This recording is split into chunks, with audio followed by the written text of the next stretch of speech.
حبايبي عاملين ايه؟ يا رب تكونوا بخير. انتوا مع قناتكم اسرار المطبخ مع سمسمه. النهارده هنقدم فيديو جديد، هنقدم طريقه طاجن مكرونه باللحمه، طريقه سهله وبسيطه. المقادير معايا نص كيلو مكرونه وياخد قده بالظبط نص كيلو قوطه، انا ضرباه في الخلاط ومصفياه، وربع كيلو لحمه، وبصلتين وسط مبشورين. التوابل دي معلقه وسط مع بابريكا، ملح، فلفل اسود، كمون، كزبره، ومعانا معلقه ثوم مهروسه، ومقطعه قرنين فلفل حامي علشان ايه يعني اللي يحب حامي ماشي، يكون بارد برضو براحتكم. دلوقتي حطينا طاسه على النار ونحط معلقه زبده وعليها معلقه زيت، ننزل بالبصل. البصل احنا هنديها تشويحه بس كده، مش هنحمرها ولا حاجه، كان بس يعني.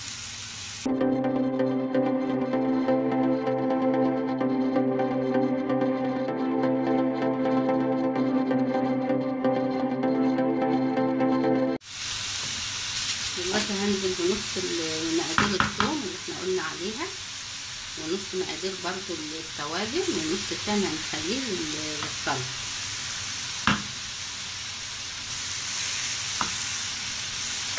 وهننزل باللحمه ونحاول نخلي النار هاديه، ما نخليهاش عاليه عشان اللحمه ما تنشفش مننا. برضه هنقلبها شويه كتار كده لحد ما اللحمه تستوي معانا. ننزل بالفلفل معانا،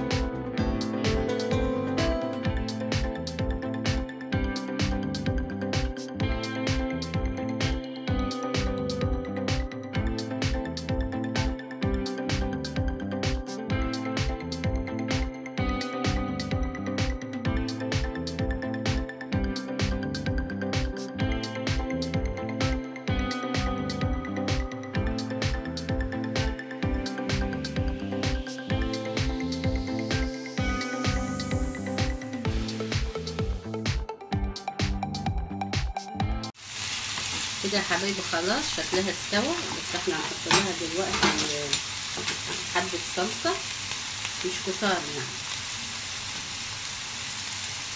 كده.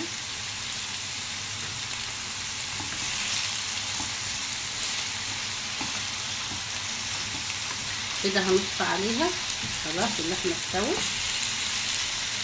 ريحتها جميلة.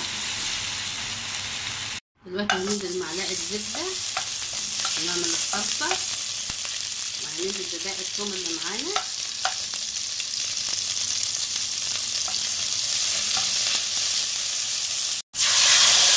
القوطة اللي احنا ضاربينها،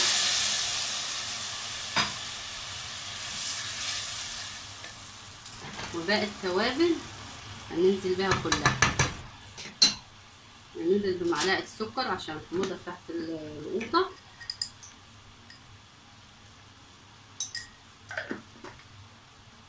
ولو عندك معجون صلصة حط معلقة.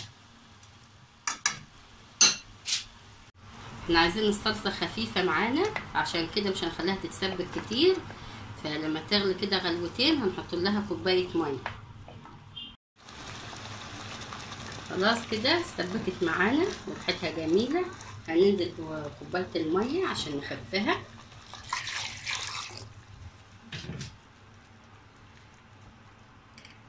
المنظر ده كده حطينا الميه وخلاص اهي هتغلي، وهنطفي عليها وهنعبي الطواجن. دلوقتي احنا هندهن الاول، نحط حبه زيت كده،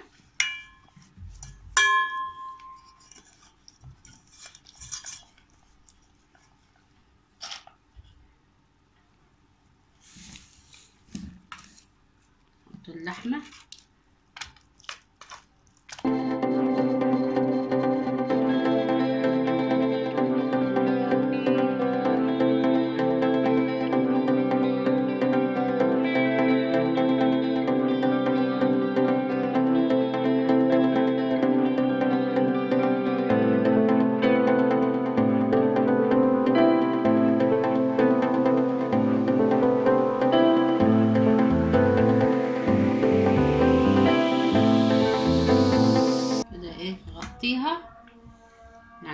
برضو الصلصه لحد ما تغطي معاكي.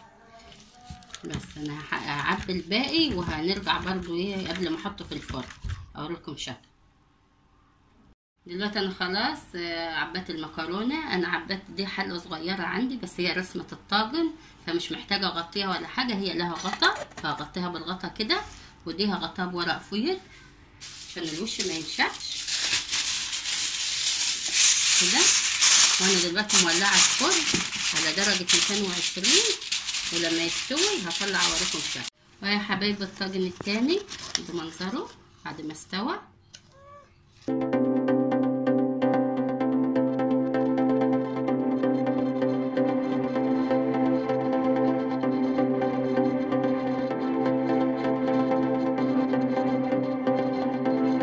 ويا حبايبي منظر الطاجن وريحته جميله جدا وطريقه سهله، واتمنى الطريقه تعجبكم وتعملوها واشوف تعليقاتكم، وان شاء الله اشوفكم في فيديو جديد. اشوفكم بألف خير، مع السلامه.